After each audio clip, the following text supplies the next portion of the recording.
आये बिरहा में एक सूत कहीं एहर ओहर का बात न होई। आपके बुझाइए में जितना लोग बैठल बा खुला चैलेंज बा कि बिरहावा में कुछ अलगे से बतियावा था वाह तक खड़ा होके बिरहावा रुकवा दिया लो, सवाल कर लिया लो। वाह अब कुछ ना करो, सीधे बिरहा की ओर लेके चलतनी तनी दिमाग अस्थिर करा लोग। ये बिरहा सुनब बा कैसे ने बिरहा से सब लोग परिचित होगा लोग। आजा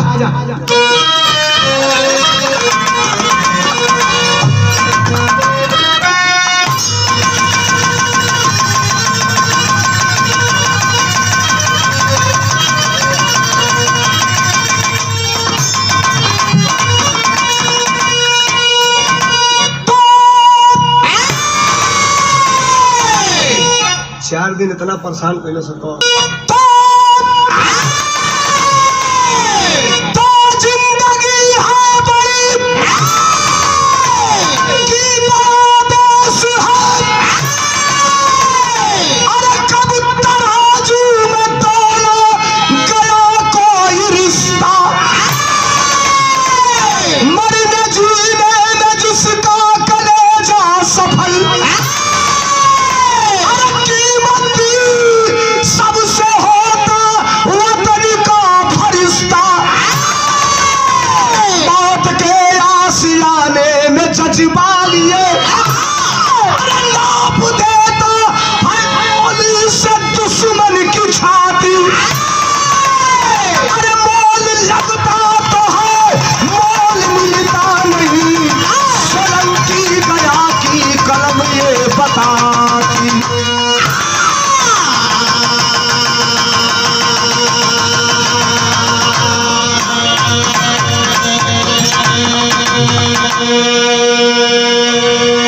मोल लगता तो है मोल मिलता नहीं, सोलंकी गया की कलम ये बताती। फिल्म देखेला लोग, चाहे मोबाइल में चाहे टीवी में, कुल लौकेला, कहानी वैसने लौकी, फोटो ना लौकी, लेकिन एकदम साफ साफ तस्वीर आपके सामने हुई। बड़ी सुंदर बिरहा, जवानों के शहादत का बिरहा रोज आप सुनते हैं। फौजी को गोली लगी, शहीद हो गया, लेकिन एक जिंदा फौजी की कहानी जरा सुनिए, वो भी कहीं और का नहीं, आपके घर का। शुरुआत बिरहा में गजल कराई लगल कैसे मास्टर।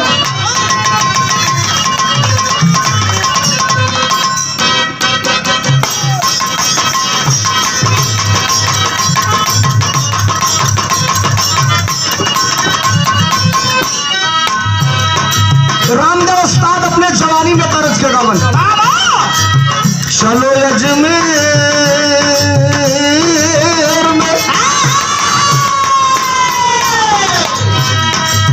चलो अजमेर में, चलो अजमेर में, चलो अजमेर में बेकस की सुनी जाती है।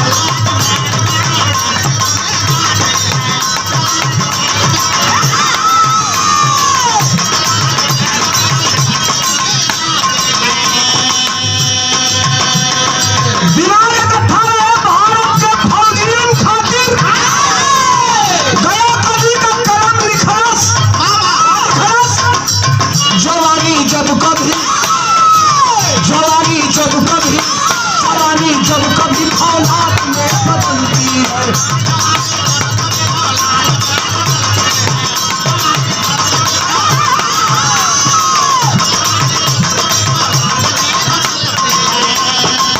जवानी जब कभी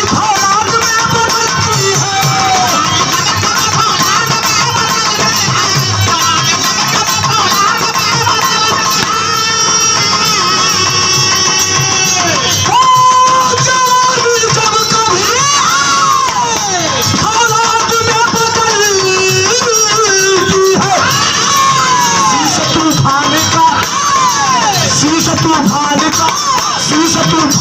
तूफान बन कुचलती है, तूफान का तूफान बन कुचलती है।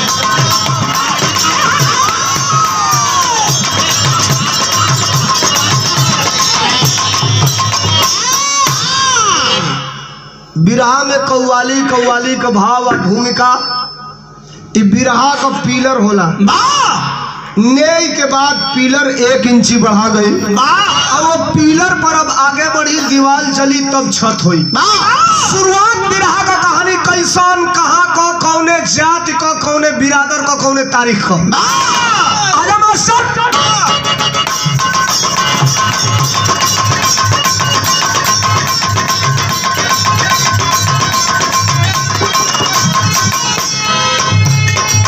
वतन से प्यार करना, वतन से प्यार करना खुदा की इबादत है, उससे बड़ी भी देश पर शहादत है।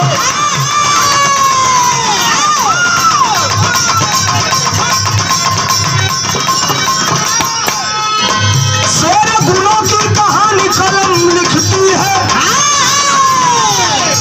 शेर गुलों की कहानी कलम लिखती है, जमीर जमाने में कभी कीड़ा बिकती है।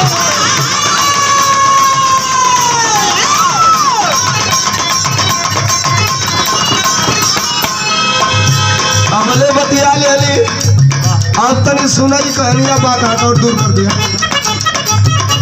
कहानियां बात आता शहीदी खंड, शहीदी धरती। देखिए कवि के कलम की ताक देनी पड़ेगी। शहीदी धरती कह देना हल्की बात हो जाएगी। शहीदी खंड, अब खंड क्या होता है? जो हिंदी का जानकार होगा, गद्य का जानकार होगा, वो समझेगा कि शहीदी खंड का मतलब क्या हुआ। शहीदी खंड गाजीपुर को कहा जाता है, शहीदी खंड गाजीपुर को कहा जाता है, जिसका आजादी से गुलामी तक का नाता है।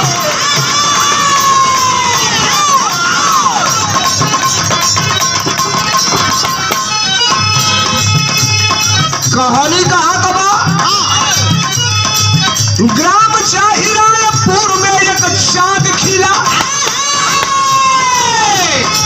अरे ग्राम जाहिरापुर में एक चांद खिला, नाम है चंद्रदेव, हौसला जो मिला।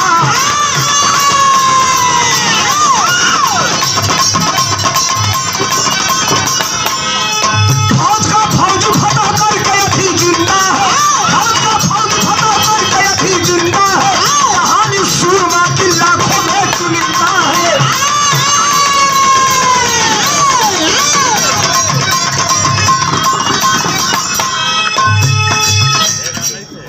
गाजीपुर जनपद में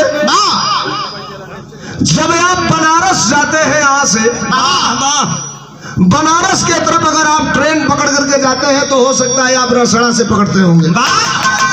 यह ट्रेन बनारस वाले लाइन में आपको कहाँ मिलाती है? इंदारा मिलाती है।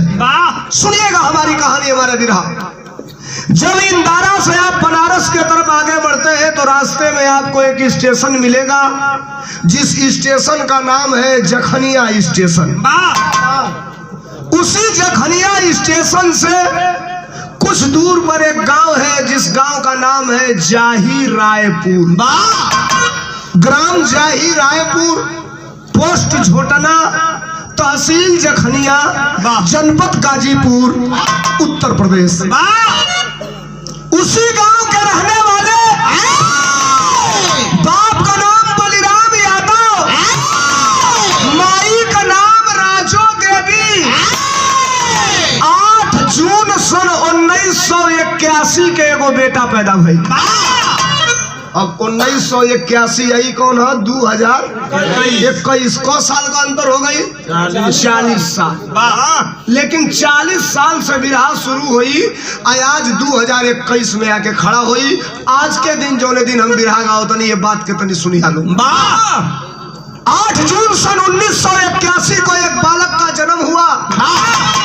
काका के बैठा दो, खड़ा नहीं आपे के। सन 1981 को एक बालक का जन्म हुआ। महतारी बाप बड़ी प्यार से वो लड़का का नाम रखलन चंद्रदेव यादव। चंद्रदेव यादव पढ़े लगल, बढ़े लगल, समय आगे बढ़े लगल, तो बिरहा में तरद लग गई। कैसे मास्टर?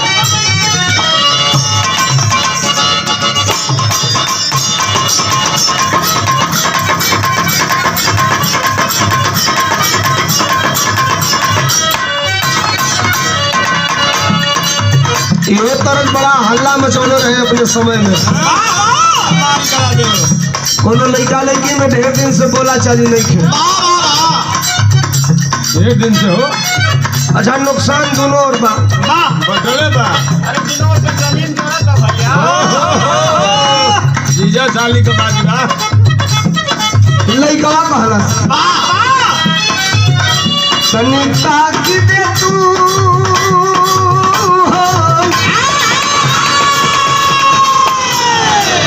अरे सनिता की दे तू हमारी ओरिया हमारी जई बिना गंगा में नहाई हमारी जई सनिता की दे तू हमारी ओरिया हमारी जई हमारी जई बिना गंगा में नहाई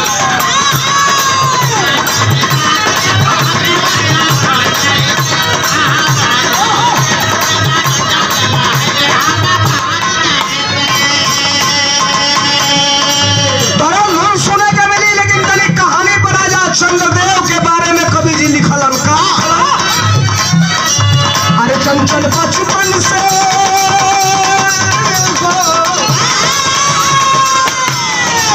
अरे चंचल बचपन से बेटा चंद्रदेव रहल ऐसन गाँव घर नगरिया का लोग कहले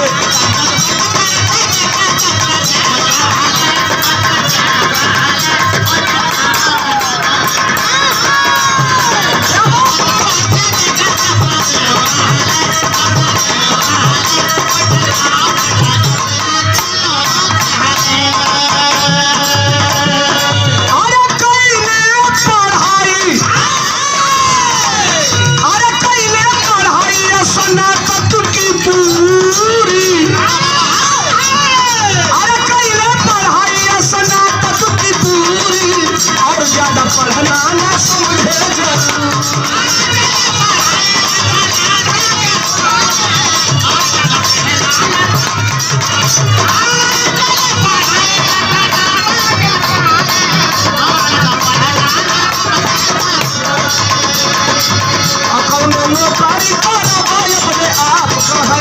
अपने आप कहल ऐसा गाँव घर नगरिया का लोग कहल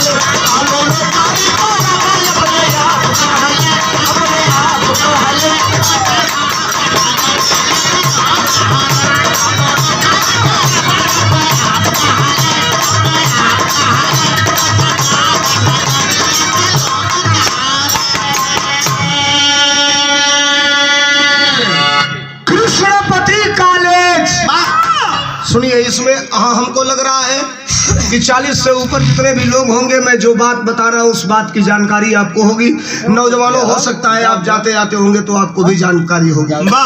कृष्णपति कॉलेज से इंटरमीडिएट की परीक्षा पास किया चंद्रदेव यादव और रामाश्रय दास महाविद्यालय भुड़कुड़ा से स्नातक की परीक्षा पास किया।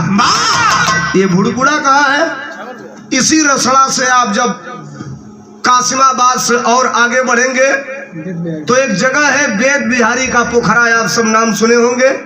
उसी वेद बिहारी की पोखरा से दाहिने कटेंगे तो गुलशन 10 किलोमीटर के बाद एक जगह है जिसका नाम है भुड़कुड़ा।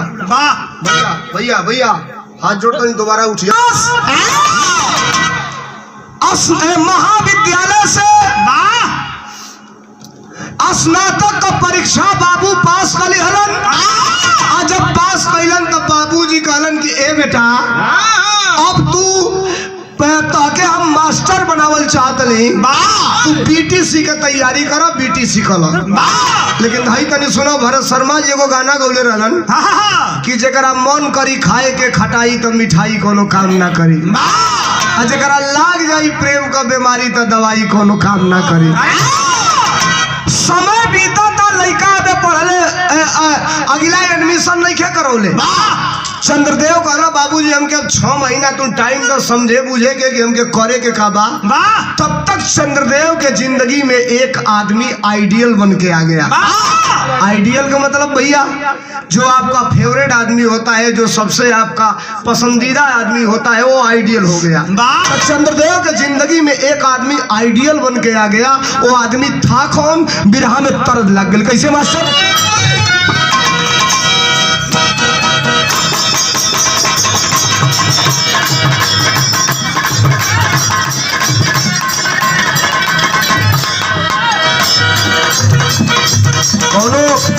भौजाई अपना देवर से पहले रह, अरे टूटा दहिया कलाई,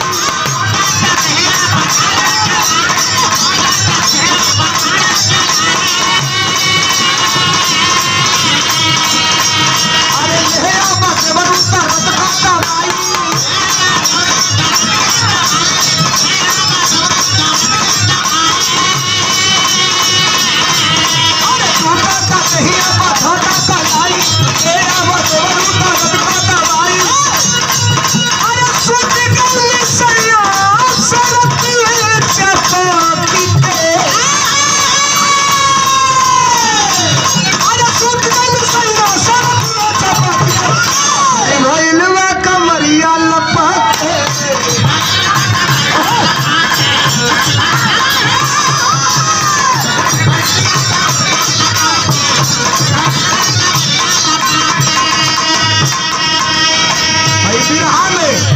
अरे मन नहीं लागे तो छोड़े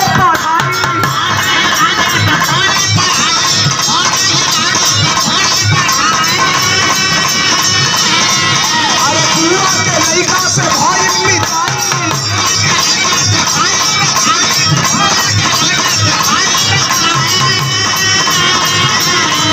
अरे भारत छोड़ देश सेवा करते बा,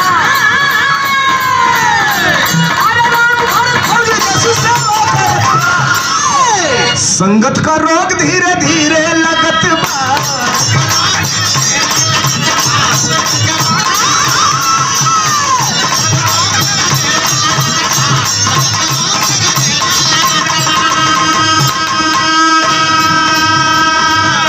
सादियाबाद के पास एक गांव है, जिस गांव का नाम है फरीदपुर।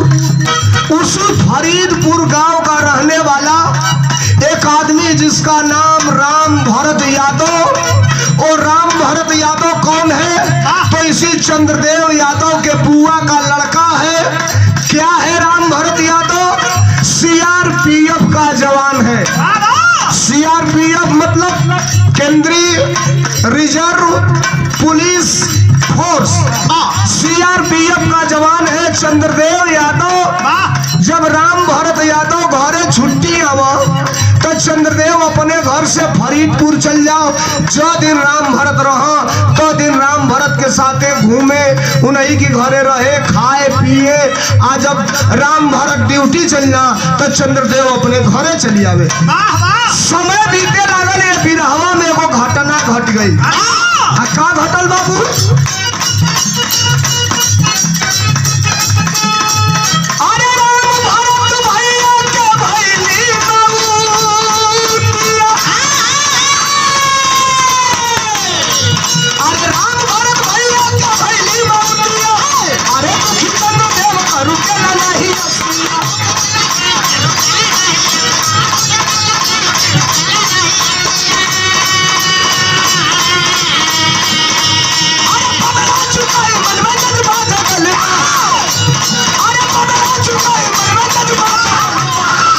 रोग धीरे धीरे लगल बा,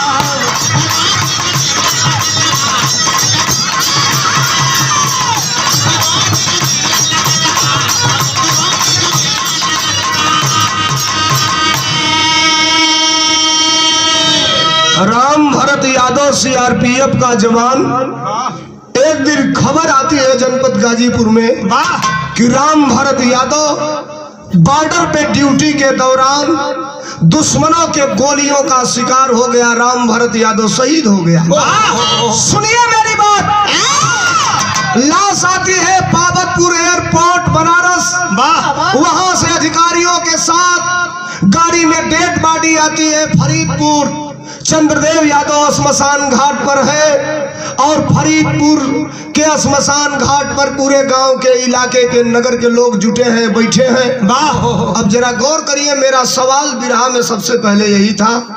आप देखते होंगे श्मशान घाट पर, भैया आप देखते होंगे श्मशान घाट पर गांव भर का लोग परवाह करे जाला, घाट पर जाला, कबले रुकेला गांव भर का लोग, जौले चीता में आगी ना लागल रहेला। जो आग लगल, आधा लोग अपन नहा धो के जल छिड़क के निकलने लगे, चलो अब तो आगी लाग गई। बच जाला के परिवार का लोग, काहे खातिर जली हुई चिता के राख को प्रवाहित करते हैं उस पानी में, उस नदी में। राम भरत की चिता की आग धीरे धीरे धीरे धीरे धीरे धीरे धीरे लपटे बंद हो गई, वो डेड बॉडी राख में तब्दील हो गई। परिवार के लोग उसको बाहर करके राख को नदी में डाल रहे हैं। एक मुट्ठी राखी उठाई चंद्रदेव यादव और उठा करके अपने ललाट पे लगाया। दिमाग साइकोलॉजिकल आदमी था, वो साइकोलॉजी पढ़ा हुआ आदमी था। कभी कभी साइकोलॉजी का मतलब मनोविज्ञान, साइकोलॉजिकल विद्यार्थी एक्स्ट्रा टैलेंट होते हैं। नौजवानों आप जरा ध्यान देना, बीच में इस बिरहा में कुछ साइकोलॉजिकल बातें भी आपको बताऊंगा।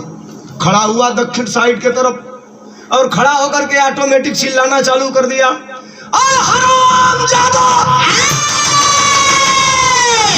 चंद्रदेव यादव कसम खाता है जब तक वर्दी पहनकर दुश्मनों के सीने में गोलियां नहीं उतारूंगा, तब तक मेरे कलेजे को ठंडक नहीं मिलेगी। अगल बगल को लोग घर द्वार के, ए चंद्रदेव क्या हो गया, पागल हो गया तू, संभाले उसे। ठंडा हुआ, लोग घर चले आए। चंद्रदेव भी एक दिन दो दिन रहा अपने फुआ के घर, अपने घर चला आया। बाबूजी कहला चंद्रदेव बड़ा डिस्टर्ब लग रहे हो तुम। चंद्रदेव कहा कुछ नहीं बाबू, राम भरत भैया के साथ कंटिन्यू रहते रहे हैं, शहीद हो गए, उनकी याद खत्म नहीं हो रही है कलेजे से। समय धीरे धीरे बीतल और समय जब धीरे धीरे बीतल तो प्रगति के पथ पर ईमानदारी से अगर आप अग्रसर हैं तो याद रखिए मंजिल आपको जरूर मिलेगी। चंद्रदेव यादव भी सीआरपीएफ में भर्ती हो गया।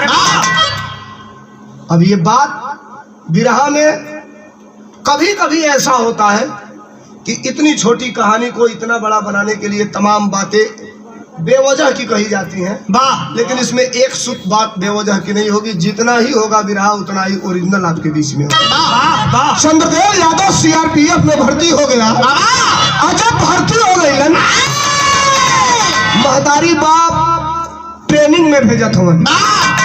ट्रेनिंग में राहुल भाई रिक्शा चलाने वाला का लड़का अगर फौज में भर्ती हुई, नरेगा में काम करे वाला का लड़का अगर फौज में भर्ती हुई, जूता सिए वाला का लड़का अगर फौज में भर्ती हुई, तो जब ट्रेनिंग में लड़का जालो सा तो लोग भूजा भरी लाई मिठा भेली 2-4-5 किलो देला कि बेटा हमार रही तो ट्रेनिंग में खाई, सब दिहले की बात। चाहे केहू का लड़का ट्रेनिंग में जाई तो लोग घी जरूर 2-4-5 किलो खरीद के देला। ना पैसा रही तो उधार लोग खरीद के दे, लेकिन दे ही जरूर कि मेहनत पड़ी दे पर घी हमार लड़का खाई। महतारी बाप तैयारी करत बा लड़का के ट्रेनिंग में भेजे के। बिरहा में तरद लग गई भैया।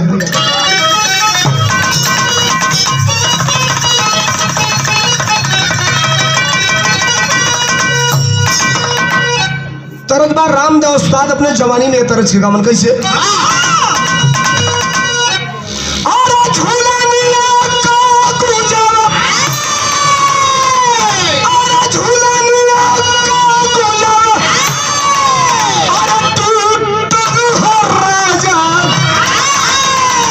जवनिया में गरिया छूटल हो राजा।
लोग जवान होते हैं उनकी पोस्टिंग होती है।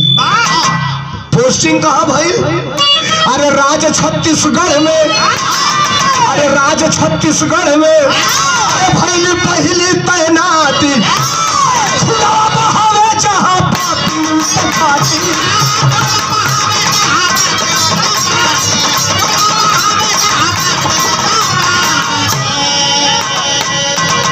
छत्तीसगढ़ में पहली तैनाती उस लड़के की हो गई। याद रखना, हम भगवान से कहते हैं, भगवान किसी के बेटा को फौजी बनाइएगा तो पहली पोस्टिंग उसकी छत्तीसगढ़ में मत कराइएगा। जो फौजी में हो ही चाहे जगह घर का के फौजी हो तो उजारत हो भैया। छत्तीसगढ़ में क्या है, आतंकवादी नहीं होते वहाँ, आतंकवादी के रूप में नक्सली होते हैं। और नक्सली सीधे गोली नहीं मारते। जानते हैं छत्तीसगढ़ में कैसे गोली मारते हैं? कैसे मारते हैं?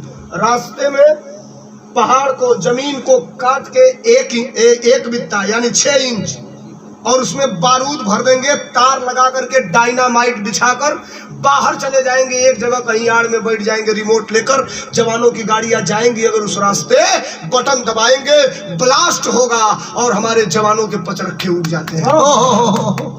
सुकमा में आतंकवादी हमला हुआ था, 12 जवान हमारे मारे गए थे। और 12 जवान जब मारे गए थे, आपको याद होगा, आप बड़े जल्दी भूल जाते हैं, छत्तीसगढ़ के सुकमा में जो आतंकवादी हमला हुआ था। और शर्म है इस देश के अंदर, 14 दिन तक उन जवानों की वर्दी झाड़ियों में फेंकी गई थी। 14 दिन तक झाड़ियों में थी। और उसी समय भारत का एक सबसे बड़ा आदमी प्रधानमंत्री का कोट 3 करोड़ में खरीदा था। जैकेट याद होगा आपको, नौजवानों याद है आपको? प्रधानमंत्री का जैकेट 3 करोड़ में बिका था। जानते कौन खरीदा था? जब पंजाब नेशनल बैंकवा से रुपया वाले के कई हजार करोड़ भागल, जो के नाम रहे नीरव मोदी। उहे किनले रहे। देश के जितना लूटा तना सगरिन का नाम मोदी है। अब यो हमको खाली बुराई बतिया बता के उठा के देख लो। ललित मोदी, नीरव मोदी, देखो ही कबो बैट बाल नहीं धैले हुई। गेंडा का छोटा बच्चा, बीसीसीआई का अध्यक्ष। यार कर तो फट जाएगी। कभी जो गेंद नहीं खेला, ये क्या ड्रामा हो रहा है देश में साहब। छत्तीसगढ़ में तैनाती हो गई।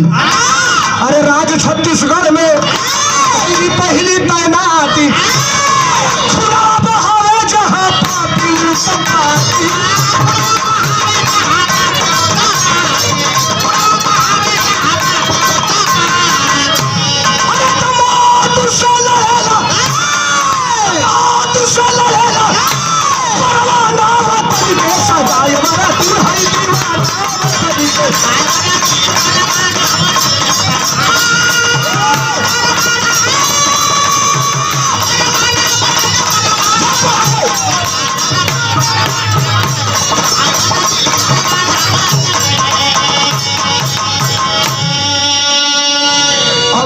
चंद्रदेव पर।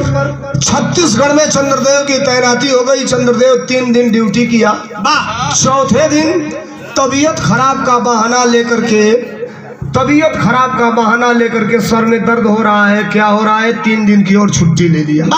3 दिन ड्यूटी किया है, 3 दिन की छुट्टी ले लिया। और चंद्रदेव के साथ 7 ऐसे रंगरूट थे जो चंद्रदेव के साथ ट्रेनिंग से ही साथ में ही 7 की पोस्टिंग हुई थी छत्तीसगढ़ में। ये छुट्टी ले लिया चंद्रदेव। 3 दिन छत्तीसगढ़ में छुट्टी तो लिया है भैया, दिमाग हमारे तरफ बिरहा अपने जवानी पर चढ़ी। 3 दिन वही छत्तीसगढ़ में घूम खाली पता लगावे लागल कि किधर से नक्सली सबसे ज्यादा वार करते हैं, किधर सबसे ज्यादा रहते हैं और किधर सबसे ज्यादा जवानों को गोली मारते हैं या डायनामाइट से रिमोट दबा करके उड़ाते हैं। अरे वाह! अपना लेखा जोखा चंद्रदेव कर रहा है। 3 दिन बाद ड्यूटी ज्वाइन किया। और ड्यूटी जब ज्वाइन किया चंद्रदेव यादव, शिव जी चंद्रदेव यादव ये योजना बना के 3 दिन बाद ड्यूटी ज्वाइन किया, 2 महीना ड्यूटी किया और 2 महीना में 4 बार नक्सलियों से चंद्रदेव यादव का मुठभेड़ हुआ और 4 बार के मुठभेड़ में 7 आतंकवादियों को चंद्रदेव यादव की टीम ने मार के गिराया। जब 7 नक्सली मार दिए गए,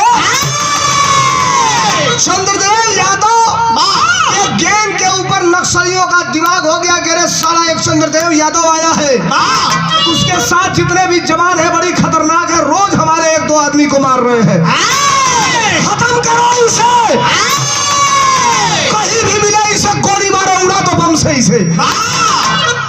इंटेलिजेंट विभाग, खुफिया विभाग के सूचना के अनुसार हेडक्वार्टर खबर गई कि चंद्रदेव यादव मोस्ट वांटेड हो चुका है। और सरहद की जितनी जानकारी होती है शायद आपको जानकारी होगी, सैटेलाइट अब लग गया है छत्तीसगढ़ या जहां भी नक्सलाइट एरिया है। भारत का गृह मंत्रालय, भारत का डिफेंस मंत्रालय डेली का डेली वहां पर लोग रखे गए हैं, सूचना एकत्र करते हैं कि कहाँ की क्या कंडीशन है। चंद्रदेव यादव के बारे में जानकारी मिली कि चंद्रदेव यादव मोस्ट वांटेड हो गया, तो चंद्रदेव यादव का 3 दिन बाद ट्रांसफर हो गई। हाई सुना, आसमान से गिरा और खजूर में जाके अटक गया। छत्तीसगढ़ से ट्रांसफर कहाँ भाई? ट्रांसफर हो गई जम्मू कश्मीर में। 5 गो जवानन को चंद्रदेव के साथ रहे वाला चिट्ठी मिलती है कि आपका ट्रांसफर हो गया है जम्मू कश्मीर में।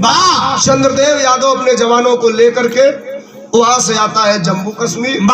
जम्मू कश्मीर में आके आमद कराया। आमद मतलब सामने, आमद मतलब ये होता है कि छुट्टी लेके या अगर आप बाहर हैं जाकर के आमद करा लेंगे तब से आपकी ड्यूटी चालू हो जाएगी। चंद्रदेव यादव आमद कराया और अपने जवानों को लेकर के घूम रहा है। ड्यूटियां तो करते बा, साइकोलॉजिकल विद्यार्थी बा, कुछ न कुछ जे भी मिले वहाँ अगल बगल, यानी भारत का जो बॉर्डर है, सीमा रेखा है, वहाँ गांव भी है। गांव माने हिंदुस्तान है बच्चे, भैया लोग साहब, जहाँ गांव बा वो गौवा में हिंदुस्तान का भी गांव बा बॉर्डर लाइन पर। वो गौवा के लोगन से जब ड्यूटियां करे जा सा तो कुछ न कुछ जानकारी लेत रहा सब। और चंद्रदेव यादव ड्यूटी कर रहा है, बिरहा में टेरी लग गई है कहीं के का।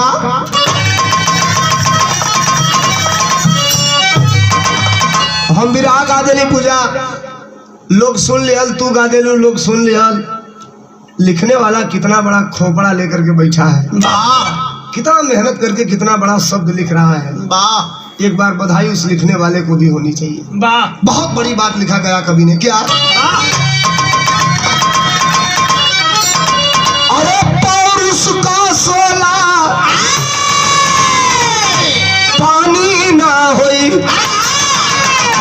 पौरुष का सोला पानी ना होई। अरे पौरुष का सोला पानी ना होई, संग के हवन कुंड में झुलसी भले जवानी। जंग के हवन कुंड में झुलसी भले जवानी, पौरुष का सोला पानी ना हुई। 15 दिन बीत गए चंद्रदेव यादव के जम्मू कश्मीर में। छत्तीसगढ़ के जो नक्सली थे, आतंकवादी केवल एक प्रदेश में नहीं है, उनका इंटरनेशनल तार जुड़ा हुआ है भैया। यहाँ भी कहीं भी हर जगह वो मिल जाते हैं, एक दूसरे से कांटेक्ट में रहते हैं, कनेक्शन में रहते हैं। जम्मू कश्मीर में मैसेज दे दिए सब छत्तीसगढ़ वाले कि एक यहाँ से चंद्रदेव यादव गया है, बड़ा खतरनाक है, उससे बच के रहना, बड़ी गोली मार रहा है, बड़ी मौत कर रहा है। गौर करेंगे बाबू, राहुल भैया की तरफ से के बहुत चंद्रदेव यादव घाटी में चलन तजवन पहाड़वा बा, एक जगह पहाड़ से और बॉर्डर लाइन के बीच में 4 फुट का गैप है। मन्नू भाई सीकड़ लगी है।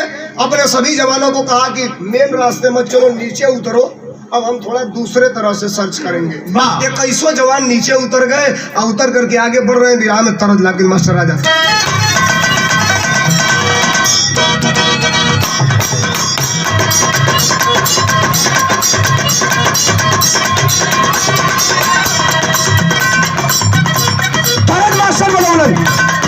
आज के मार्केट का नई तरज साझे से नाच देखे अइला बारात में।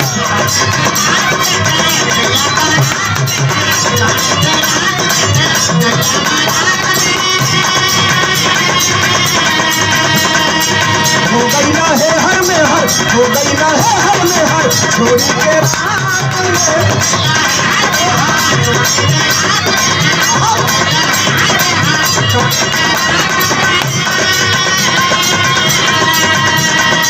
साझे से नाच देखे गैया बारात में। हो गई ना है हर में हर, छोड़ी के रात में। ओलिए करेला भोरा हरिया, भोरा हरिया हो। आजा निकाले खिलैया खिलैया, आजा निकाले खिलैया खिलैया, लाहे लाहे हरिया हो। आजा निकाले खिलैया खिलैया, लाहे लाहे।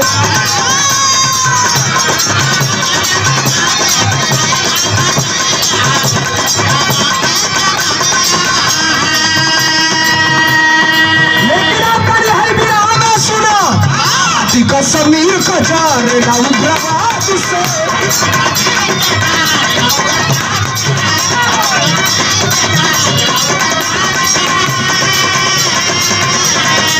सब चंद्र देव लोहा लेने फौलाद से।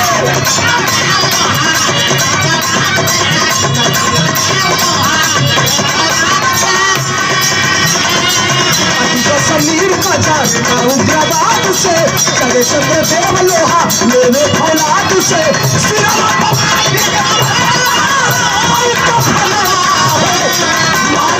बचाए दुश्मन के हाथ, बचाए दुश्मन के हाथ, मोर्चा संभारे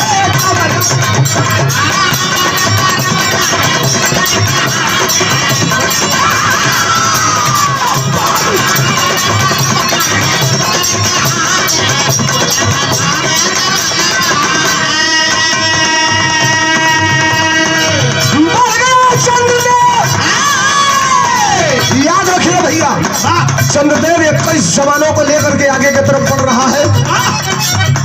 कटीला तरवा जवन भारत पाकिस्तान का रेखावा पर बा, धीरे से बाबू, और रेखावा पर 21 जवान दूरबीन लगाए हैं, हाथ में AK-47 लिए हैं, आगे की तरफ बढ़ रहे हैं। 8 फुट नीचे गड्ढा से तब तक आगे चंद्रदेव है, चंद्रदेव को दिखाई देता है। कटीले तार के उस पार बड़ा पत्थर है, बड़ा पहाड़ है, और उस पहाड़ पर 15 या 18 मीटर की, 15-18 फुट की ही दूरी होगी। 8 लोग कत्ती बांधे हैं। 8 आतंकवादी बैठकर हथियार लेकर के योजना बना रहे हैं। अगर वो आतंकवादी हैं, अगर वो योजना बना रहे हैं, तो 100% यही सही है कि वो भारत के खिलाफ ही योजना होगा, भारत के पक्ष में योजना नहीं होगा। दूरबीन में बड़े बड़े दिखाई दे रहे थे। चंद्रदेव यादव बैक हुआ, फ्रीज हो गया। चंद्रदेव यादव खड़ा हो गया और डांट करके आवाज दिया, खबरदार, खबरदार, एक भी जवान आगे नहीं बढ़ेगा, पोजीशन लो। सारे जवान एक हो गए, सो गए सब जवान, दूर करे यार, सारे जवान सो गए वही जमीन पर। आप देखे होंगे जवानों को बॉर्डर पे कभी कभी ऐसी वर्दियां मिलती है कि वर्दिये पर घास जामल रहेला, पेड़ पतलो जामल रहेला। अगर बड़हन घास में जवान के सुता दिए तो लगबे ना करी कि में जवान सुतल बा कि घास उगल बा। मन्नू भाई गलती तो नहीं कह रहा हूँ। सारे जवान सो गए। चंद्रदेव यादव बैक हुआ और धीरे से इशारा किया कि खबरदार, एक बार सारे जवानों की बंदूकों से एक ही बार इशारे पर गोली चलनी चाहिए और टारगेट वो 8 आतंकवादी होना चाहिए। राइफलें मुड़ गई, AK-47 की नाल उन 8 आतंकवादियों की तरफ हो गया। इशारा किया चंद्रदेव यादव, तर तर तर तर तर तर तर तर तर तर तर तर गोली चली। 6 आतंकवादी मर गए ऑन स्पॉट। एक आतंकवादी गिर गया, नीचे गिरा, वो मरा कि जिंदा है ये नहीं पता, लेकिन एक आतंकवादी के पैर में गोली लगी। ऐसे हथियार पकड़ के AK-47 भाग रहा है कि कहीं पहाड़ में तो या लुका के आड़े से गोली चलेगी। सामने से तो नहीं चला पाऊंगा, 20-20 जवानों की गोली आ रही है। तबले चंद्रदेव यादव नीचे से छड़क के ऊपर पहाड़वा बया गए और जहां पहाड़ पर खड़ा है वहां से लोहा लमसम 2.5-3 फीट ऊंचाई उस लोहे की और कटीले तार की, और जहां वो भाग रहा है आतंकवादी लमसम यहां से उसकी दूरी 20 से 22 फीट। अब आप जरा गौर करेंगे, कहीं इसको अन्यथा भी मत लीजिएगा। कई कलाकार विराह में ये कह दिया कि गोली लगी है पॉकेटवा में चौन्नी रहे, वहीं पर से गोली वापस हो गई। और ऐसा ऐसा गोली आओ तो जैसे कि लोहा छेद दिया तो चौन्नी तो चौन्नी नहीं छेदाई। 22 फुट की दूरी है। चंद्रदेव यादव असलहा के कसला से पेट पर फौजियों का असलहा ये सिपाही लोग के नियर कान्हे पर लेकर आई फौजी चला। फौजियों का असलहा ऐसे होता है, पेट पे कसा होता है, टेपर होला और एकदम ऐसे पोजीशन के मुद्रा में ट्रिगर पे उंगली होती है, कसलस तनी टाइट पे इस बेल्ट दबा और तब पे 4 फुट कूद के सीधे 20 फीट कूदा।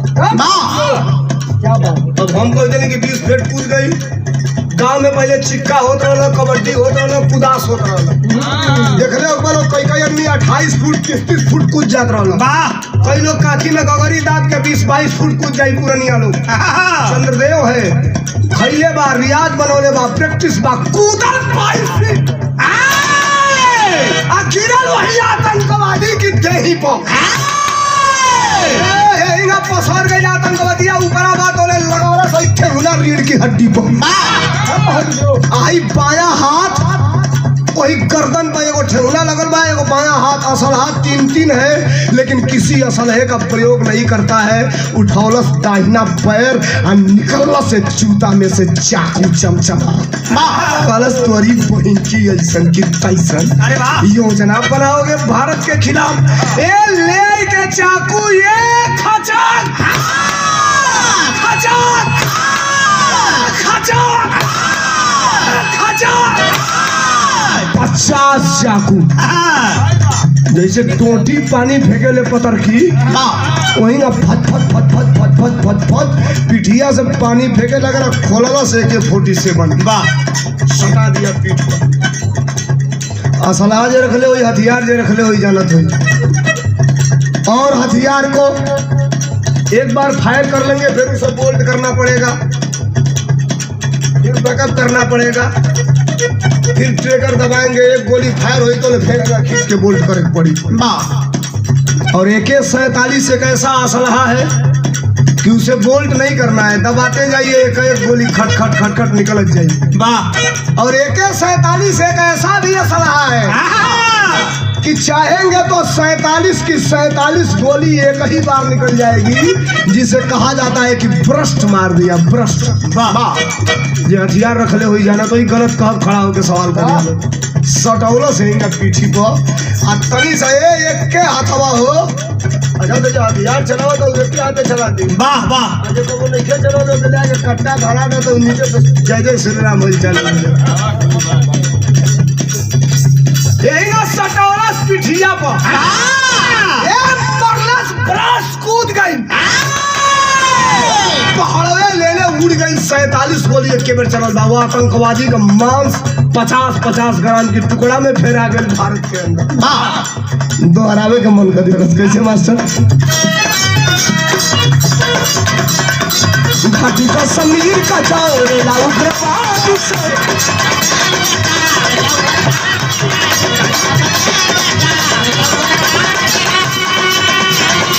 चलो चंद्र देव लोहा मेरे भौला तुझसे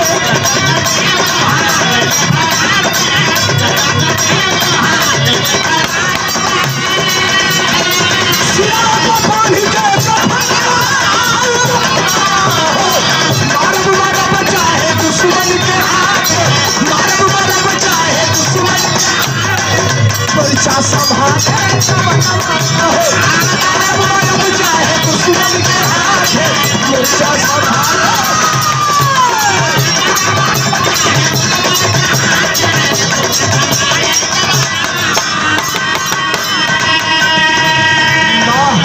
बाहरे कभी गया का लिख दिए सर, आप सैल्यूट कर रहा हूँ। क्या लिखल अंतरा में? अरे दंगल थाया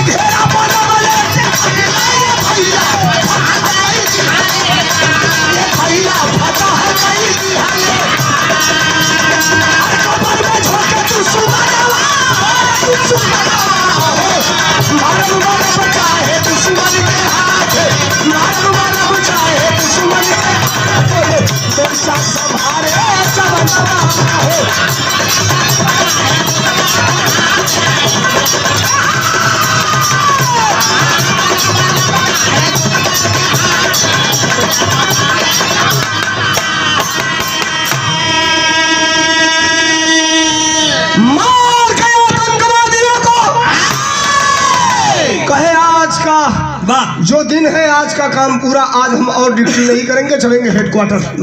सारे जवान हेडक्वार्टर आ गए। अगला दिन भैया पाकिस्तान के पेपर में, अगला दिन पाकिस्तान के पेपर में 8 पाकिस्तानी आतंकवादी मारे गए हैं। बड़ी खबर हो गई। वो आतंकवादी थे किस रूट के? लश्कर-ए-तोयबा अजहर मसूद, जो भारत का सबसे बड़ा आतंकवादी है। आप जानते हैं अजहर मसूद को सरकार ने हवाई जहाज में ले जाकर के छोड़ा था। राहुल भाई याद है आपको? और इसी सरकार के लोगों ने इस आतंकवादी को हिंदुस्तान से ले जाकर के छोड़ा था। याद रखना पड़ेगा आपको।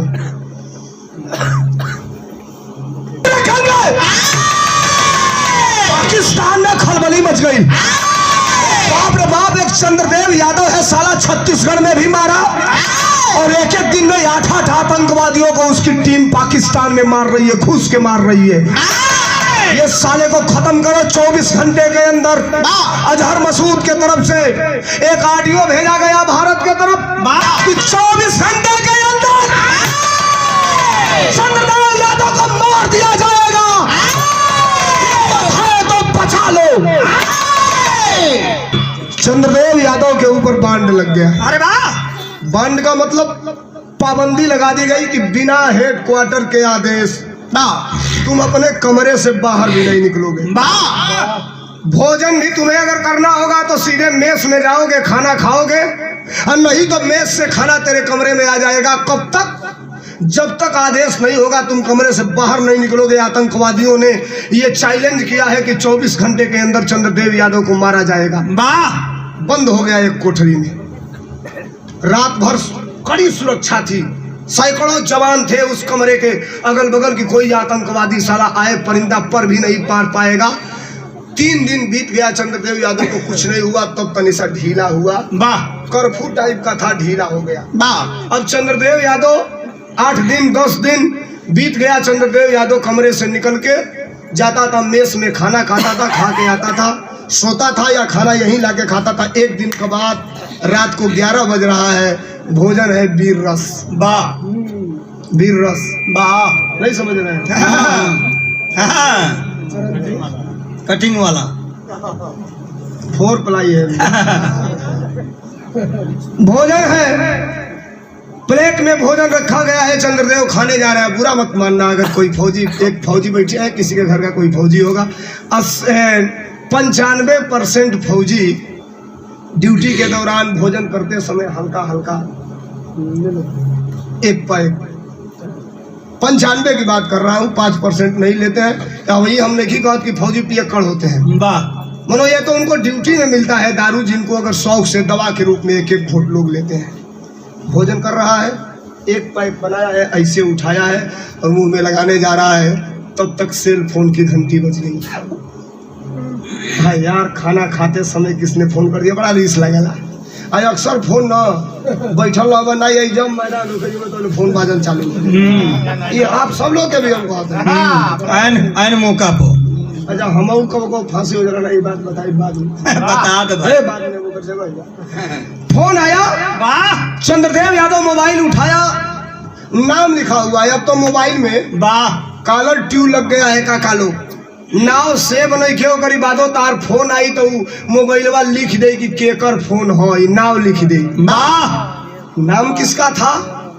जिसको चंद्रदेव यादव अपना पेटेंट आदमी बनाया था। भारत और पाकिस्तान के बॉर्डर के गांव का एक मुसलमान था, जात का नाम था अब्दुल करीम। अब्दुल करीम का फोन था। फोन उठाया, पैक रख दिया, नहीं पिया। फोन रिसीव किया, कहा करीम बोल। अब्दुल करीम कहा साहब जगह है आप? कहा रे यार मैं जगह हूँ यार, मैं क्या करने जा रहा था, क्या बताऊं, तू अपनी बात बता, इतनी रात को क्यों फोन किया? कहा साहब आज तक 13 लोगों से ये बात बता चुका हूँ, 14वें आदमी आप हैं साहब, कि आपसे ये बात बता रहा हूँ साहब। लेकिन याद रखना, इस विश्वास के साथ आपको फोन किया हूँ साहब कि आप इस पे कार्रवाई जरूर करेंगे। चंद्रदेव यादव का बताओ कहना क्या चाहते हो? सुन लो साहब, इस कश्मीर के घाटी में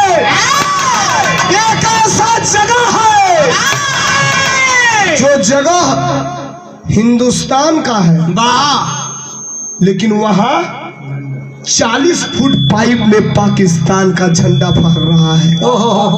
13 लोगों से ये बात मैं बता चुका हूँ। कहा गया हो भैया साउंड वाले, 13 लोगों से ये बात बता चुका हूँ। 14वें आदमी आप है। सीटी न दे भैया है, हल्का सा कम कर दिया। 14वें आदमी आप है। डांट के आवाज दिया चंद्रदेव यादव, कहा खबरदार, अगर सूचना गलत हुई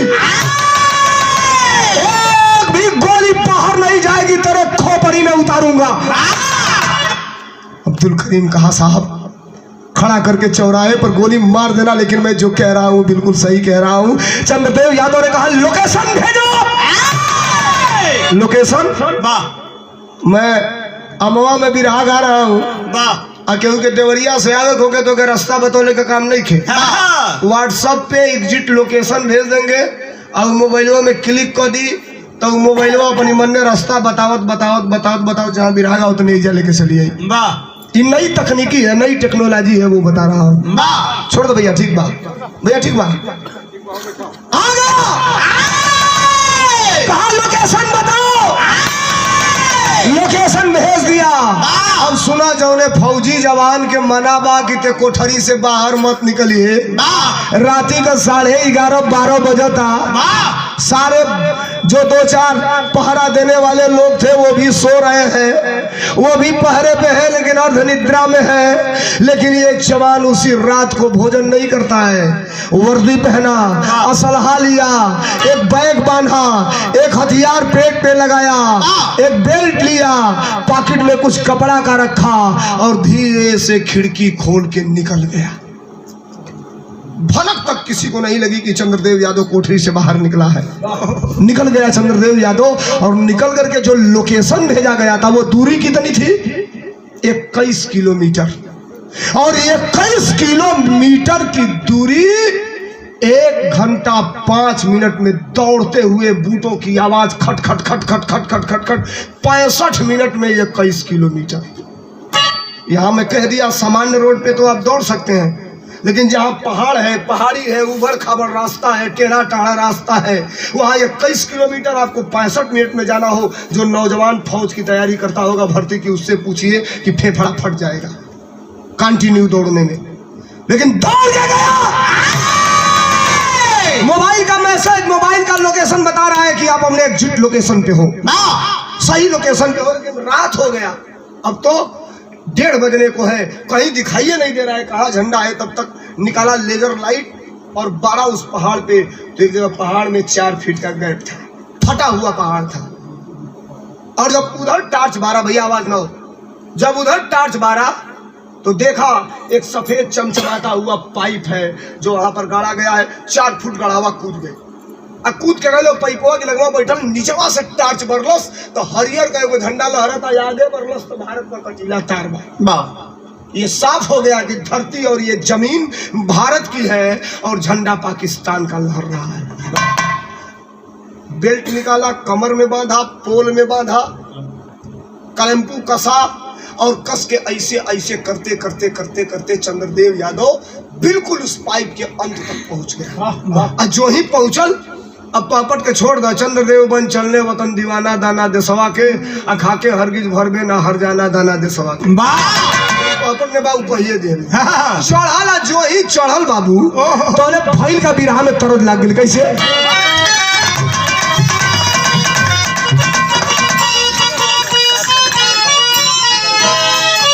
हाई सुना, पापट के बाद वो रामदेव उस्ताद का तरज, पापट के बाद तरज वाह रे गुरु। रामदेव उस्ताद अपने जवानी में गावन कैसे?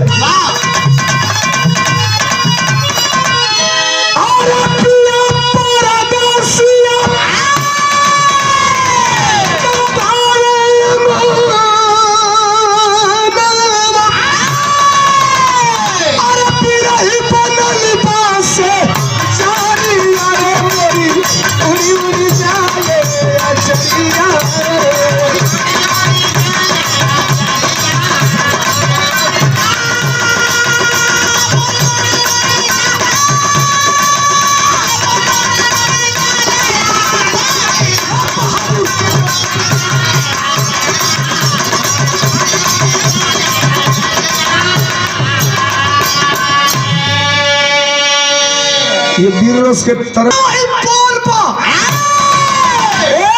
चढ़ के एक हाथे अब एगो कमर में बेल्ट बा अब बेल्ट का दूसरा हिस्सा कलमपू टाइप का है, ऐसे कसेंगे तो टाइट होता जाएगा, पाइप में है। एक हाथे पकड़त बा झंडा पकड़ाते नहीं के मार्किंग टेरिका टाइप के झंडा बा पकड़ाते नहीं के तो नहीं हो अथवा छोड़ देना पैरवा ऐसे दोनों पैपुआ में फंसा के टाइट बा बेल्ट बा गिरी ना ऊपर से तो ले एक हाथवा से लुड़िया के अब दूसर का हाथवा से झंडवा पकड़ना बाहर चंद्रदेव बाहर गाजीपुर का माटी का कैलस पाकिस्तानी झंडा नोच के गिरावले अरे शेरवा का खून चला है आना हो चल देशवा का जवाना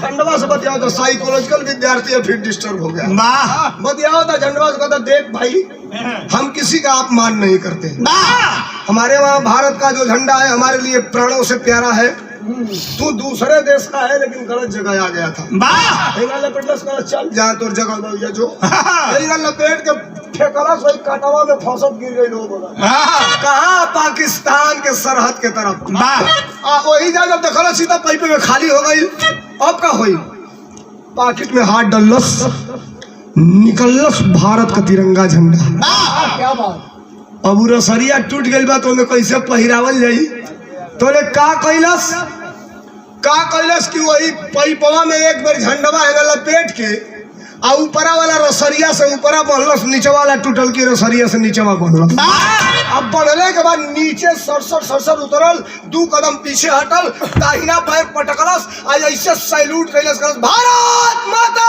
की जय भारत माता की जय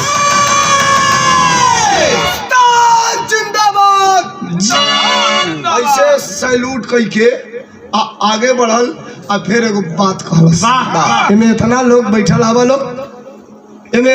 बैठल हवा लोग सब लोग हिंदुस्तानी बा भारतवासी बा बहुत बढ़िया बात कहलस अगर बढ़िया लगी तो अगली लाइन पर ताली चाप हमारे खातिर ना चंद्रदेव खातिर ना लिखे वाला खातिर ना वो पावर के वो जज्बा पर वो पौरुष पर ये माटी पर गाजीपुर के एगो बढ़िया बात कहलस का कहलस की जबले रही में भारत का पानी कौने का माई पैदा कैले बिया रे चार हिंदुस्तान का धरती पर पाकिस्तान का झंडा लहराई का कहलस बढ़िया लगी तो स्वागत चाहब अरे जबले रही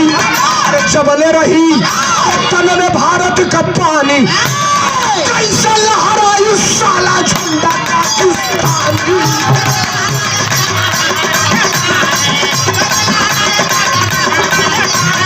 अरे तबानी हनुमान झंडा हिंद का लहरावले अरे जतबा देश कहीं निशाना हो चलन का जवान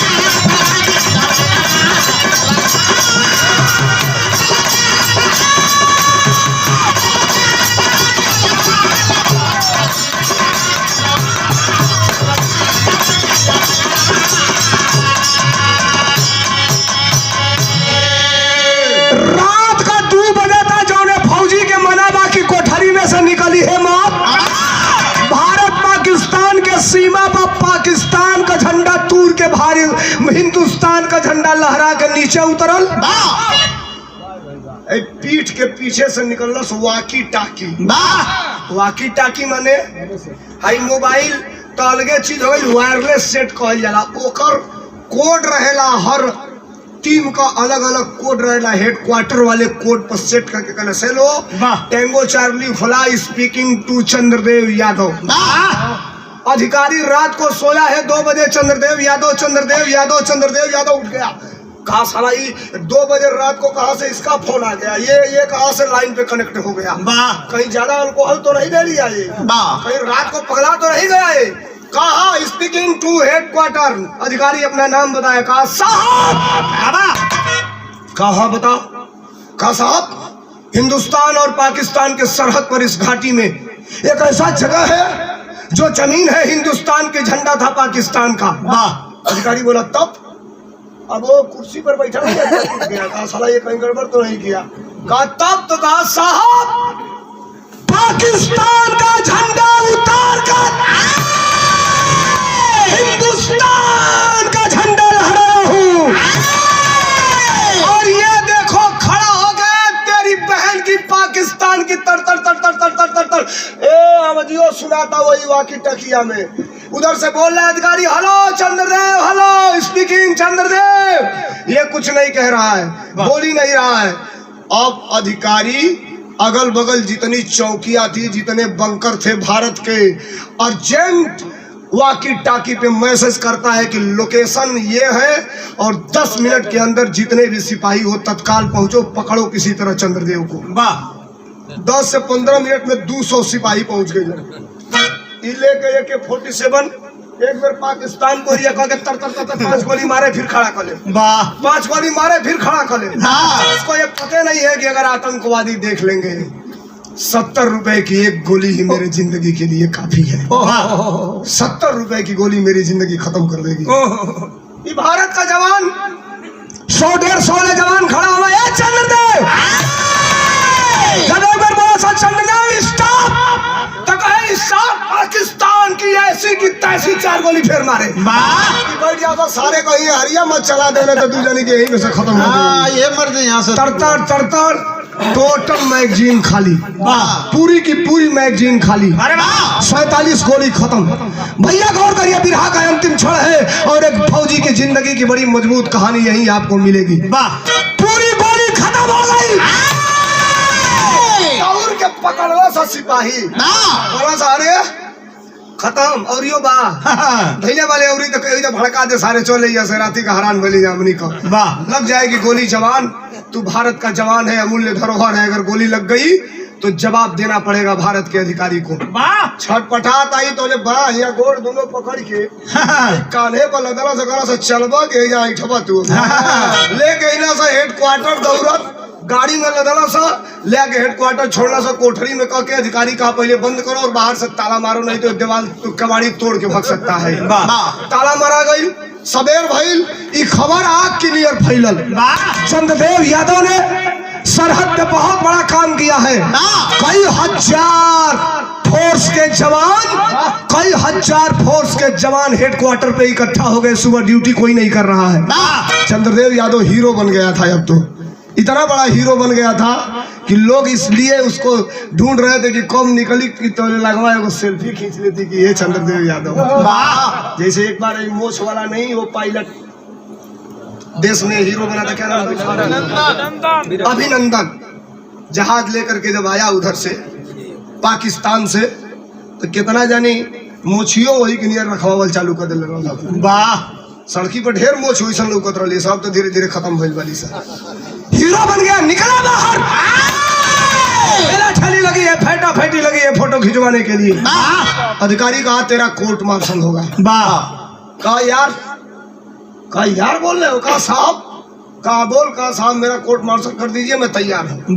तो बोले तो फौजिया जितना 1000 रहो सही, जिंदाबाद मुर्दाबाद कल चालू कर देना सो वही जा बुझाओ कि अधिकारी का हेकड़ी बंद हो जाएगी। कोर्ट मार्शल मतलब समझते हैं बहुत बड़ी चीज होती है।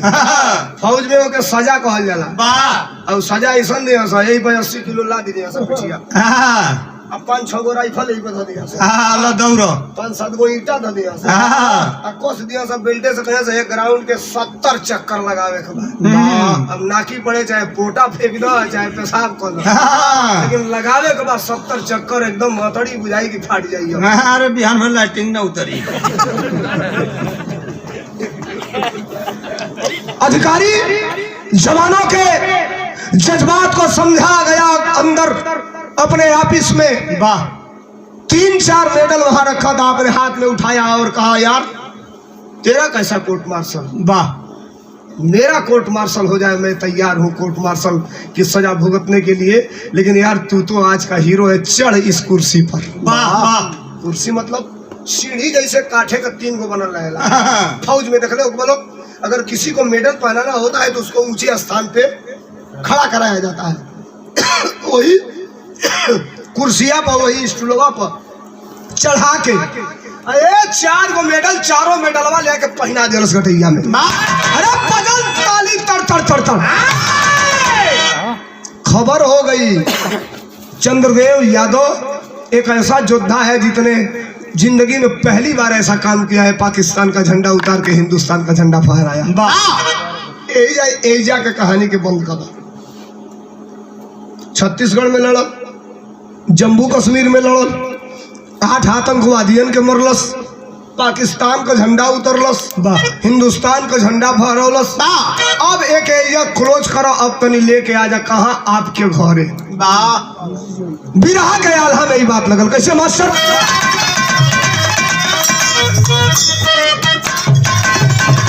हाई सुना अब एकरे बात का कहानियां कितना रोचक बा, कितना इंटरेस्टेड बा। अब बाहर लिखने वाले कभी, हमारे गया कभी, आप जहां कहीं भी है, मैं आपको 1000 बार सैल्यूट करता हूं। कितनी बड़ी लाइन आपने लिखा है। देखिए कवि की कल्पना और कवि की कलम कितनी खतरनाक बात लिखी। अरे सूरज के रोशनिया के, सुनिए, अरे सूरज के रोशनिया के रोकी ना बतरवा भैया।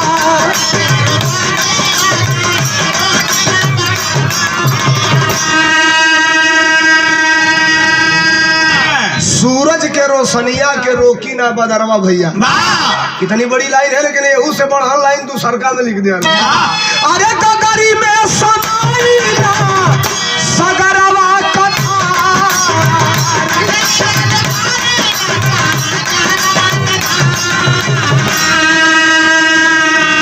जितने चंद्रदेव सुमन से लड़िया भैया।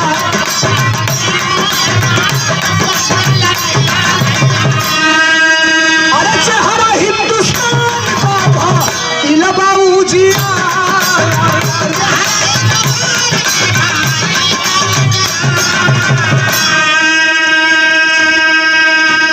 हाई देखा ही खबरिया हेडक्वार्टर से चल गई कहा राष्ट्रपति भवन में। ये देवीरावा में बड़हन बात हो गई कि फौजी का सम्मान राष्ट्रपति से करावल गई।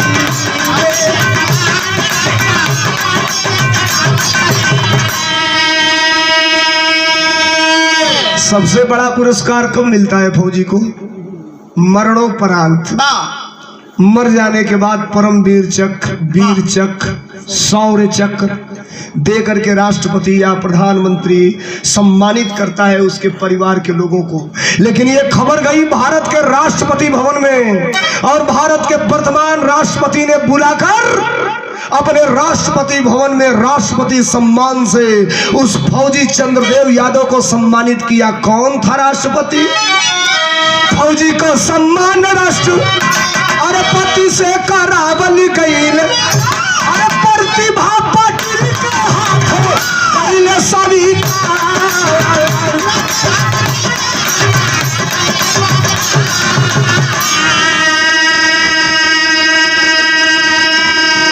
अब वही जाई खबर बा। एजा केहू जनते नहीं खे तो खबर आ गई गाजीपुर। तब बाप महतारी झूमे गौआ दुआरवा भैया।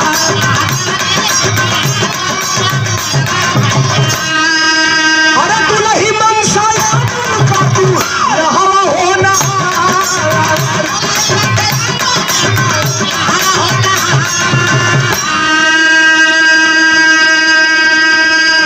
इस पूरे विरहा में पहली बार नाम लिया हूँ।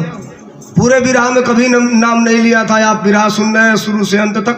मनसा यादव, ये कौन थी मनसा यादव? इस विरहा में पहली बार नाम आया है। वो मनसा यादव जब कृष्णपति कॉलेज से इंटरमीडिएट की पढ़ाई कर रहा था चंद्रदेव यादव जखनिया में, तो वहीं जखनिया के बगल में एक गांव है जिस गांव का नाम है गुलशन मंझरिया। वाह उसी मंझरिया की रहने वाली मनसा यादव से चंद्रदेव यादव का प्रेम हो गया। वाह सन 2001 में भर्ती हुआ और 2002 में अपने बाप महतारी को राजी करके मना के बिना दहेज बिना पैसा का मनसा यादव से बियाह कैलस। वाह इतने गरी होमगार्ड हो गए के बाद होमगार्ड का बाप के यहाँ चल रहा बियाह तय करे। वो तो फौजी रहे, होमगार्ड हो जाता है सलाई क्या होकर दुआरी चल जा बियाह तय करे। बेटिया जाके पूछा था भैया बियाह होई? ई नहीं खेलो कहत के होई चाहे नहीं होई असो होई कि अगला साल होई। वो जो दुआरी पर तिलकहरू बैठा था सकत से बियाह होई कहते देखिए रसड़ा के बगल के एक लोग आए थे। वाह तो अपने मन में कह रहे थे कि नया वाला जो ही बोलेरो आया है 16 लाख का वो ले लीजिए। वाह आ घर भर को सोना का अंगूठी ले लीजिए। वाह अरे वो 1 लाख की भैंस है कहेंगे तो बन खलाई में वो भी दे दूंगा। वाह अगर थोड़ा बहुत कम उम पड़ेगा तो लड़का के भाई को एक हीरो होंडा या अपाची भी दे दूंगा। वाह बेटिया पानी काहे के पियो। कहते ऐसे उठ के चलिए गए लेंगे भलाई बकर भैंस तो 12 लाख हूँ 1 लाख का भैंस 13 लाख आ घर भर कहत न सकी घर भर के उठी दे तो 12 को बाला सकी 15 को बाला सकी। वाह खड़ा कर दिया से कहियो सही 15 जनी घर में कहल तो चौनियो भर कर दिया तो 15 के 4 बेर करबे तो 4 भर उ सोना हो जाई जौन इतने घड़ी 53,000 भइल बा। वाह तो 2 लाख हो गई आ कहत सब घटी ओटी तो एगो स्प्लेंडरो देवे के बोले 80,000 हो गई 15 लाख यानी तो 5 लाख का व्यवस्था बा। वाह उठ के बेटिया चल साफ हवा खराब बा। सवाल ये चंद्रदेव यादव बाप महतारी को तैयार करके राजी खुशी से जात में बिरादर में अपने वो प्रेमिका मनसा यादव से सन 2002 में बियाह कैले रहा। आज का कंडीशन का बा आज का जहिया हम बिरहवा गावत नहीं आज 4 फरवरी सुना यार उसको जब कहूँगा तब बोलिए। आज का कंडीशन 4 फरवरी का काबा। अरे गोदिया में पाले अरे गोदिया में पाले तुई का भैया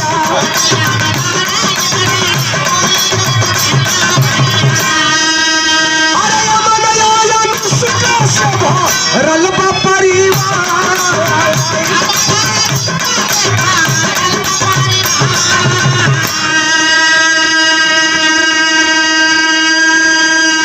दो बच्चे हैं, एक बेटा जिसका नाम अमन एक बेटी जिसका नाम अनुष्का।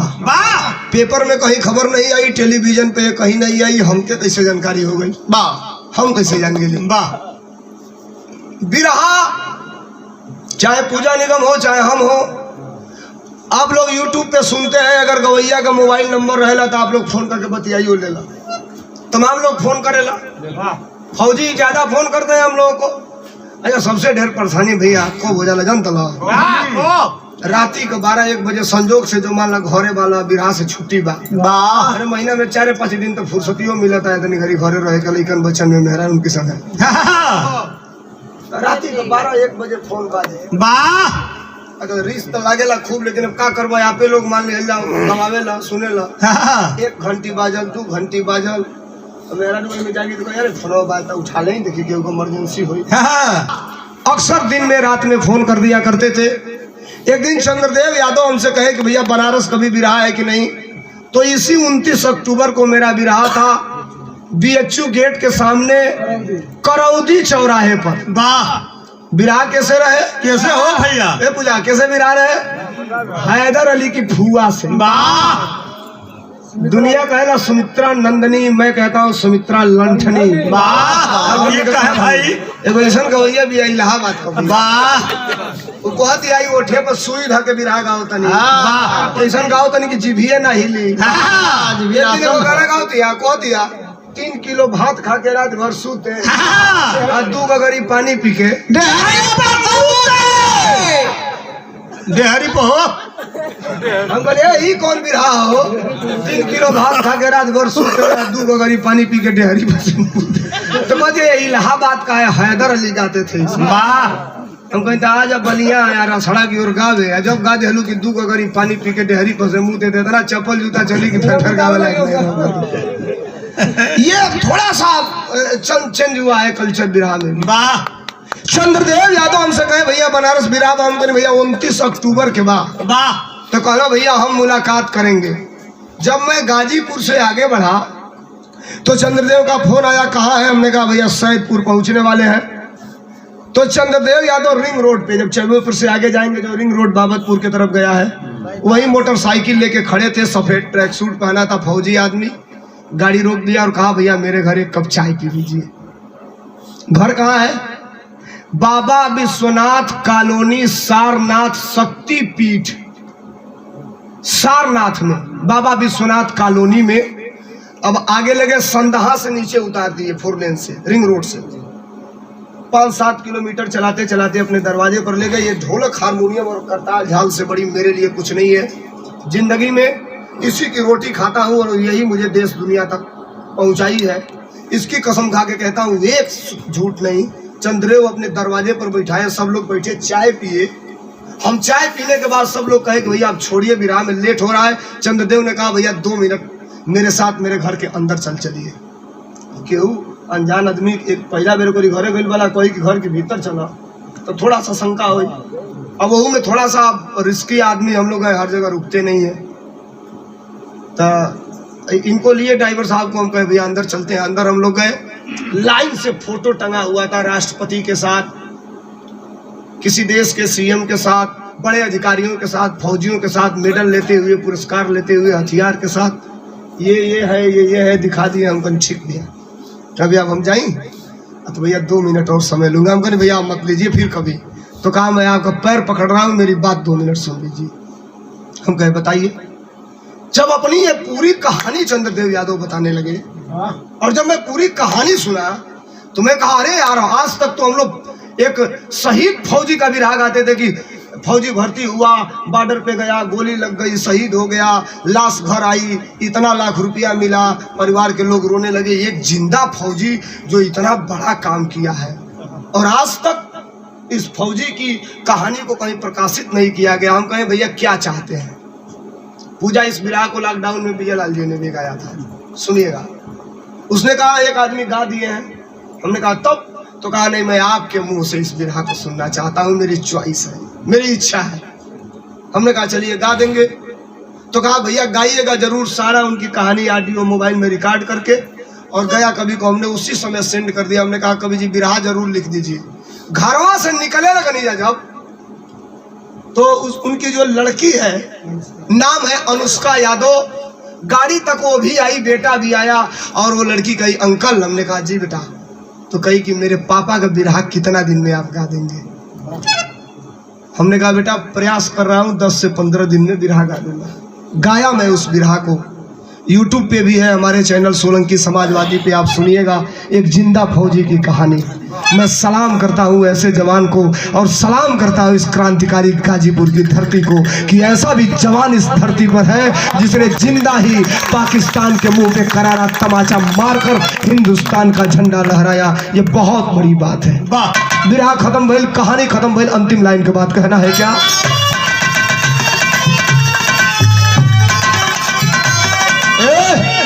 हाई सुन ला। अब एक और बात छिपल बा विरहा के खड़ी में बहुत बड़ी बात कवि जी लिखलन का अरे कहे कवि दसलों के ज्वलंत जवानी मिल गई। अरे बागी चंद्रदेव का विरह कहानी मिल गई।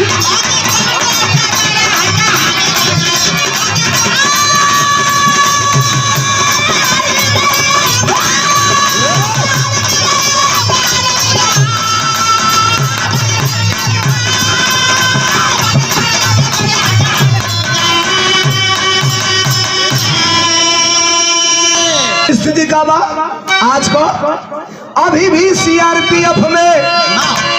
भी सीआरपीएफ में देत वाले सेवा आज भी वो जवान ड्यूटी में है अभी भी सीआरपीएफ में देत वाले सेवा देशभक्ति से पढ़न कोनो नाही बेवा।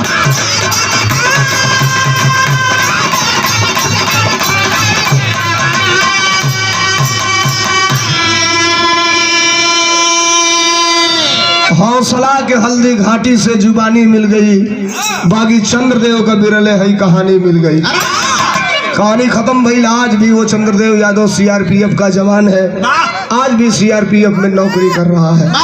अंतिम लाइन के बाद